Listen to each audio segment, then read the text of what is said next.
Bonjour. Voici vos grosses têtes. D'abord un rescapé, puisque Oui. hier en nous quittant, je crois qu'il a eu un petit accident. C'est Charles Level.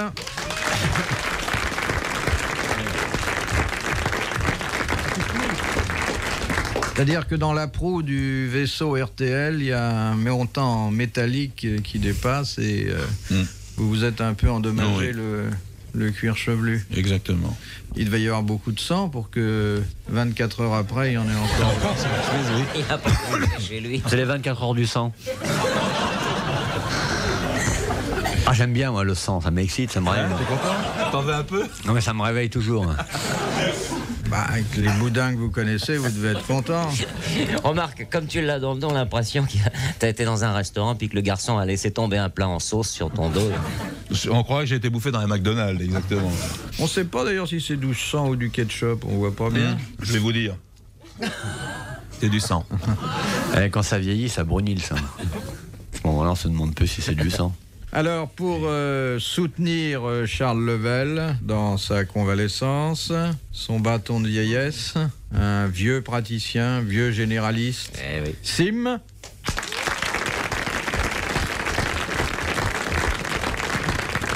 Vous savez, monsieur Bouvard, que je peux me casser le nez à volonté, moi. Je mets mon nez sur la table, comme ça. Regardez bien. Hein. Bon, c'est pas très radio, mais en expliquant, je crois qu'on va comprendre. Je mets mon nez sur la table, je fais un mouvement sec avec ma main qui est sur mon crâne pour faire pivoter mon crâne et écoutez ce que ça fait. Oh là là là là là là là. Mais dites, vous pourriez pas le refaire avec les deux mains sur la table? Vous savez avec quoi je frappe? C'est affreux, hein, parce que vraiment, on a l'impression, le petit bruit. Hein. On s'y croirait, là. Hein. Un craquement sinistre. C'est horrible. Ce qui est beaucoup plus drôle, je peux le dire, parce qu'il y a certains auditeurs qui pourraient... C'est un jeu de société, ça. Vous êtes à table, comme ça, et on commence à tous les deux à s'engueuler, tu vois, comme on fait de temps en temps ici. Tu dis, oh, je suis pas d'accord avec toi, et puis voilà, finalement, on s'insulte, et tu me dis, tu vas voir ton petit nez, je vais te le casser, toi. Et je fais, moi, oh, attention. Et je prépare une pièce de 10 francs que je mets sous la table. Et tu te lèves... Et tu me plaques la tête sur la table, et c'est toi qui fais, avec ta main sur le haut de mon crâne, ce petit mouvement que je viens de faire. En m'insultant, tu fais... Je fais aïe, oula. Et on y croit, si vous avez un peu Puis vraiment, d'hémoglobine. pour 100 sous, c'est pas cher. Hein. Pour 100 sous. Vous pouvez faire ça avec un franc. Dans le rôle de l'infirmière, de la dame de la Croix-Rouge, Christine Fabrega.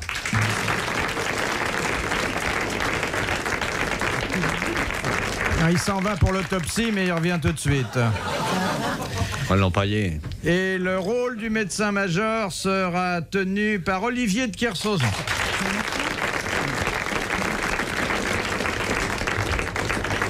C'est rare un médecin amiral, finalement. Il y en a, hein? Il y en a un, oui. La preuve. Il est même capable d'aller chercher ses lunettes tout seul, maintenant. Il peut soigner les vaisseaux sanguins. Oh, ça m'étonnerait. Il est beaucoup trop intéressé pour s'intéresser à quelque chose qui est sanguin. Oui, je sais pas, non, mais c'est vous. Mais j'aime bien le pognon. C'est vous qui avez prodigué à Charles Level les premiers soins, je crois, Ouais. hier. Et qui seront les derniers, d'ailleurs. Bon, une question de Monsieur Legrand de Charleville. Quel est le seul travail que les Français soient autorisés à effectuer sans devoir le déclarer au fisc et sans demander aucune autorisation? Le fait d'aller porter son chèque à l'hôtel des impôts. C'est un travail manuel. Oui, on peut pas dire que l'esprit joue un grand rôle. Vendre du muguet le 1er mai. Vendre du muguet le 1er mai et quelques puis, autres autres petites activités saisonnières. Très bonne réponse de Sim.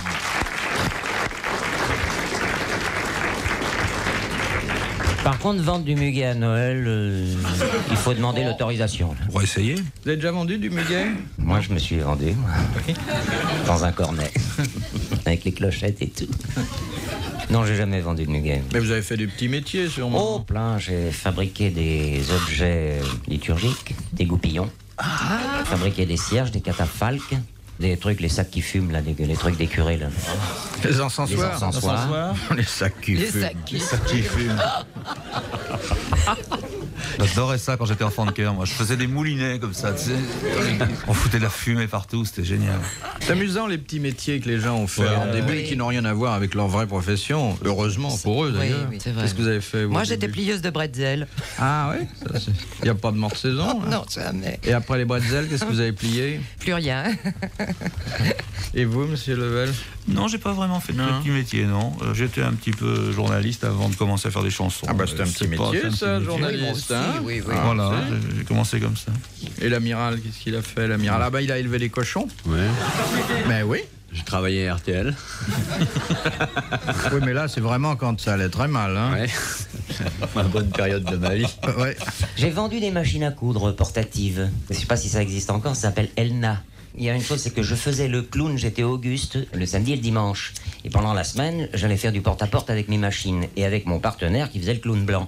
Et comme on habitait une toute petite ville de province, dès qu'on arrivait, on frappait « Bonjour messieurs, dames, nous sommes représentants en machine à coudre ». Il y avait souvent des gens qui nous avaient vus la veille dans un gala en clown blanc. C'était foutu parce qu'on n'avait pas aucun crédit. Il fallait faire un gala complet, là. Et c'est le jour où, quand on faisait le clown, parce que ça fait partie des petits métiers, parce que j'étais amateur, hein, et on avait 3 ou 4 galas à faire avec mon copain qui était habillé en clown blanc, et moi j'étais en Auguste. J'avais un gros nez rouge, des perruques et tout ça. T'as pas changé? On monte dans la voiture pour aller à un gala. C'était l'hiver, on glisse sur le verglas, et j'accroche une brave dame qui était sur une bicyclette. La bonne femme tombe par terre et nous voilà tous les deux autour d'elle en train de la relever avec un attroupement. Moi j'étais en clown, comme ça les gens disaient et la bonne femme qui souffrait horriblement. Je me baisse pour la rattraper et comme elle avait une assez forte poitrine, ça appuie sur une poire que j'avais ici. Ça lui envoie un jet de farine en pleine tronche. La bonne femme... Ah oh les gens... Il y a un flic qui arrive, qui me prend par le dos pour m'enlever, et là j'avais une espèce de sonnette branchée sur un jet d'eau qui me sortait des yeux, et chlaf, tout sur le flic. On a raté le gala. Oui. Et ta guerrière dans les machines, elle n'a pas duré très longtemps. Je faisais la navette. Non mais c'est vrai que l'amiral a élevé des cochons. Et puis, qu'est-ce que vous éleviez encore? Oh, des tas de choses, mais il en parle que dans ses mémoires. On fait tous les métiers qu'on fait quand on voyage. Quoi? Le photographe. Piquer les valises. Non, les poignées uniquement. Avec un rasoir, on piquait les poignées de valises. T'as une collection? T'as une collection? On a un concours. Les mecs n'arrivaient pas de la valise. Moi, ce que j'adorais, c'était flanquer des yaourts et de la confiture dans les sacs des femmes qui étaient ouverts. Enfin, pas les femmes, les sacs. Je suis mal exprimé. Oui, mais on voit pas tout de suite ce que ça donne. Ah si, moi dans un wagon-restaurant, une fois, quand on pouvait bien manger, vous savez, quand il y avait les 4 places, face à moi, il y avait une vieille dame qui avait ouvert son sac, elle était en bordure du couloir. Et il y a le garçon qui passe avec le dessert, c'était des crèmes renversées. Alors vous savez, dans un train, bon, ça brinque-ballait un peu, et il passe, et je vois, moi, une crème renversée qui plonge dans le sac de la dame. Le garçon regarde, personne ne l'avait vu, que moi. Et il me fait... Chut, chut. Moi, je voulais pas le dénoncer, il s'en va. La bonne femme qui était en train de se repoudrer...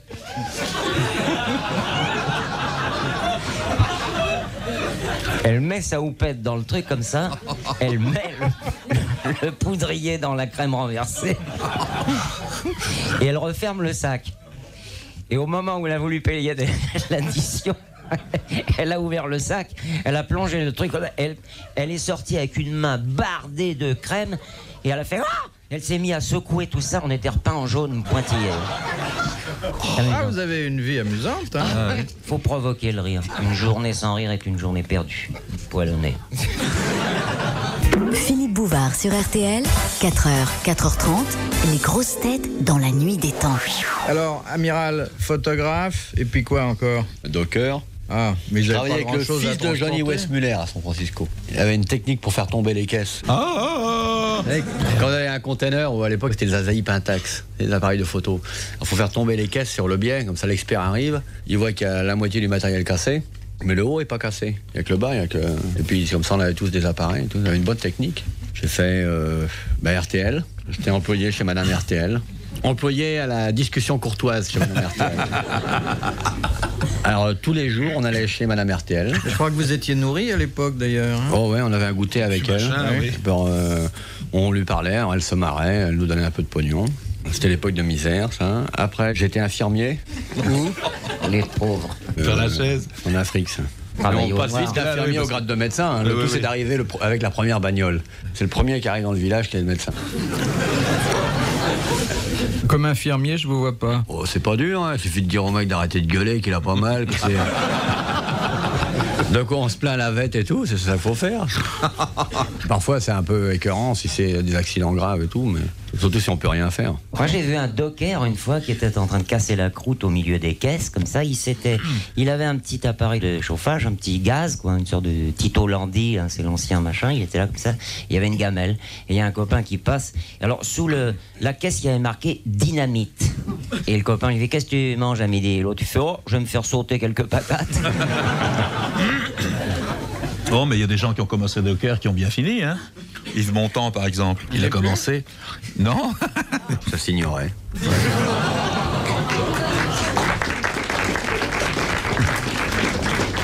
J'étais livreur aussi dans Paris, à une époque. Ah bah vous livrez toujours en ville, je sais. Ouais, mais là, je livrais pour une blanchisserie à Boulogne. Oui. Je connaissais pas Paris, je me retrouvais toujours sur l'autoroute de l'Ouest.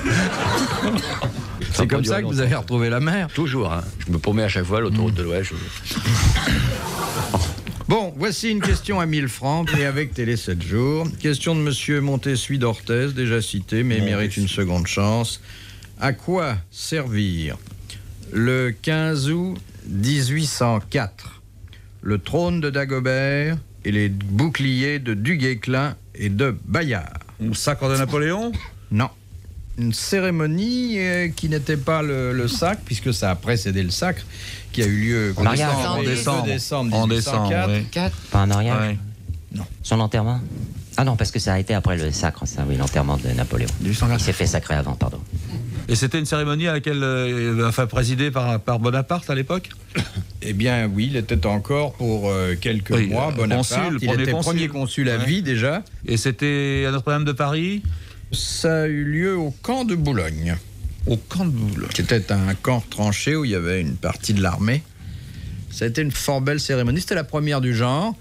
Et donc, symboliquement, on avait fait appel à ces accessoires, à ces souvenirs historiques. La première remise de Légion d'honneur? Oui, la première remise de Légion d'honneur. Bonne réponse de l'amiral.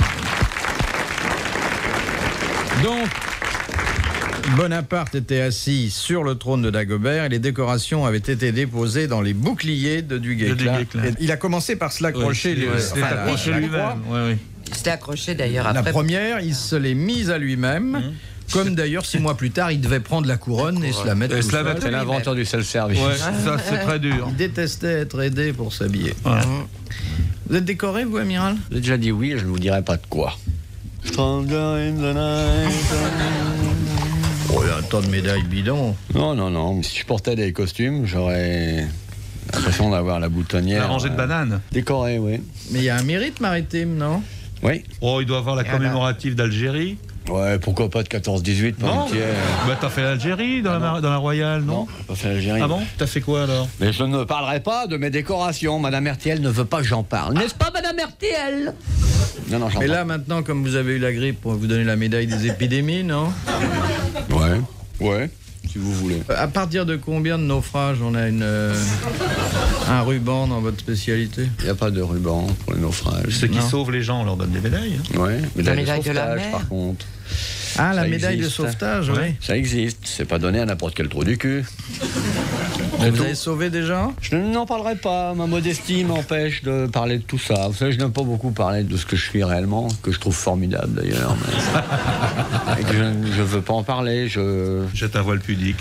C'est pas dans les moments de misère comme maintenant qu'il faut se rappeler les splendeurs passées, présentes, ou même penser aux splendeurs à venir. Bon, moi, actuellement, nous partageons ensemble le goûter de Madame RTL. Dans la joie, peut-être, mais laissons les boutonnières dans les placards.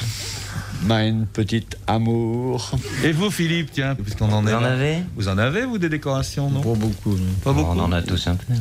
Moi, j'ai le grand mouflard de la ville de Paris. Qu'est-ce que vous avez? La jarretière de la rue de Godot de Morrois. Oui. Moi, j'ai les arts et lettres. Bon. Oh, ouais, ça les honore. Oui. Que vous les portassiez. Qu'est-ce que j'ai? Zoologiquement parlant, c'est bien. Les arts et lettres, c'est très très bien. J'ai la médaille de la ville de Paris. Moi. Oh, mais ça, c'est en or, c'est dur à porter. Non, je la mets dans une vitrine avec les autres. RTL, 4h, 4h30, dans la nuit des temps des grosses têtes de Philippe Bouvard. Autour de Philippe Bouvard, Charles Level, Olivier de Kersauzon, Sim et Christine Fabrega pour les grosses têtes dans la nuit des temps en février 1984. Bon, question de Monsieur Ravix de Viriville. Quelle différence y a-t-il entre le Père Noël français et le Père Noël suisse? Il n'y a pas ça. Il y en a un qui est plein de fric. Il y en a un qui n'a pas de barbe. Il y en a un qui a un coffre-fort. Il n'arrive pas à la même date. Il y a un jour d'écart parce que le réveillon est la veille, je crois, en Suisse. Il y a une différence fondamentale. Physique? C'est une femme. C'est la mère Noël. Non. C'est le fils de. Non, d'une non, autre. il y a C'est un le Père neveu, Noël. c'est le voisin de palier. Mais il est nain. Non, mais vous avez dit Il a- d'ailleurs ce qu'il fallait Il dire. n'a pas de Qu'est-ce barbe. que j'ai dit? Au début, vous avez dit. Une femme? C'était une femme. Alors, c'est pas. C'est la sœur. Non, il y a C'est un la Père mère. Noël homme. Et un Père Et Noël femme. ils sont femme. deux. Oui, il est Ouais. aidé par sa femme, Ah. La mère Noël. qu'on appelle C'est la mère Lucie, Noël. et qui distribue les jouets aux petites filles pendant que le Lui, Père Noël S'occupe des petits garçons, bah, c'est garçons. plus propre. Mais il paraît que ça a changé maintenant. Vous savez que j'ai fait le Père Noël, moi. J'étais engagé, il y a longtemps, quand j'ai démarré à Paris, j'étais engagé. Comme j'avais pas de fric, il fallait que je fasse, voilà, encore un petit métier. J'étais engagé par un marchand de chaussures près de l'avenue de Le la Miguel, République. Père Noël, et le reste du temps, ça se Et dit. puis alors, mais il m'est arrivé une chose extraordinaire, c'est que la femme du marchand de chaussures avait certainement quelques fantasmes et m'avait fait du gringue. Et elle m'avait dit, si ça vous dérange pas, on va fermer la boutique à 6h. Vous m'attendez dans la réserve, mais vous restez en Père Noël. C'était le soir du réveillon.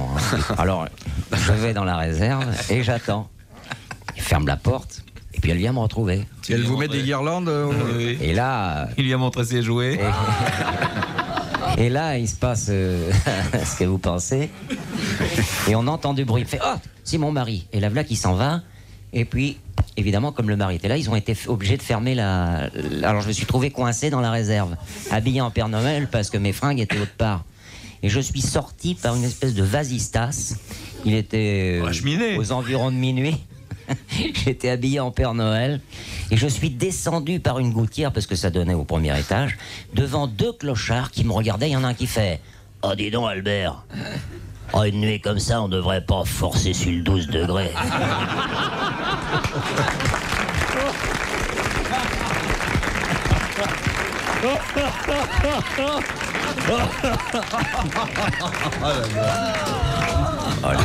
Mais vous avez été beaucoup agressé par les petites commerçantes parce que je me souviens que déjà en essayant chez un tailleur, Ah oui. pendant Le que vos tailleur. parents étaient au rez-de-chaussée, la femme du tailleur s'occupait de vous Oui. et prenait vos mesures dans un endroit où on met pas le centimètre d'habitude. Voilà. C'était le tailleur de mon père, elle était tailleuse Je aussi. crois que c'était dans une armoire que vous aviez fait ça à Oh, l'époque. pas complètement, non. Pendant que mon père se faisait prendre les mesures par le mari au rez-de-chaussée, elle avait dit à mon Très père... bel euphémisme. Elle avait dit à mon père, oh, j'avais 17 ans, elle avait dit à mon père, oh, il est charmant votre jeune garçon. On a reçu des tissus, c'était pendant la guerre, hein, des tissus formidables pour des chemises pour les jeunes garçons. Je vais lui prendre ses mesures. Venez, et elle me fait monter au premier étage. Elle et était là, petite main dans la culotte. il y avait une grande armoire normande et elle avait ouvert les deux battants de la porte qui formaient une sorte de box parce que derrière il y avait un canapé. Ça fait qu'on ne pouvait plus sortir.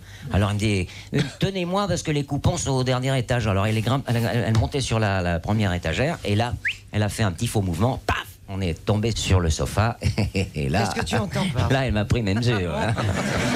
Le lendemain je suis revenu et malheureusement c'est l'armoire qui nous est tombée dessus. Et quand je suis ressorti, il y a mon père qui m'a dit dans la rue, il m'a dit, tu sais, elle m'a proposé à moi aussi de me faire des chemises sur mesure, mais maman est une excellente couturière. Mignon. Vous aviez quel âge? 17 ans. Ah ouais. Elle en avait 30 et quelques. Ah oui, ça, Vous je m'en étiez très souviens. demandé. Oui, oui. On n'est pas sérieux quand on a 17 ans. J'étais beau.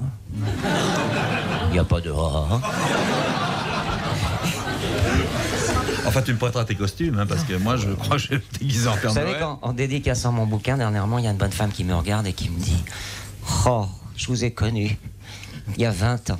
Quand je vous regarde, on s'aperçoit que les choses peuvent se dégrader. »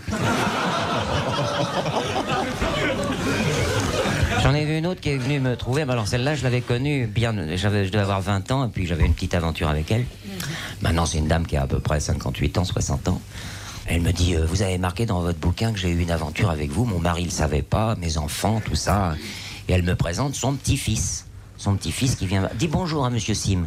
Il fait à sa grand-mère, il dit, c'est vrai que t'as failli te marier avec Sim? Elle fait, non, je l'ai un peu connu comme ça. Et le petit garçon dit à sa mère, t'aurais mieux dû le faire parce qu'on se serait moins emmerdé qu'avec grand-père. Retrouvez les grosses têtes dans la nuit des temps sur RTL.fr.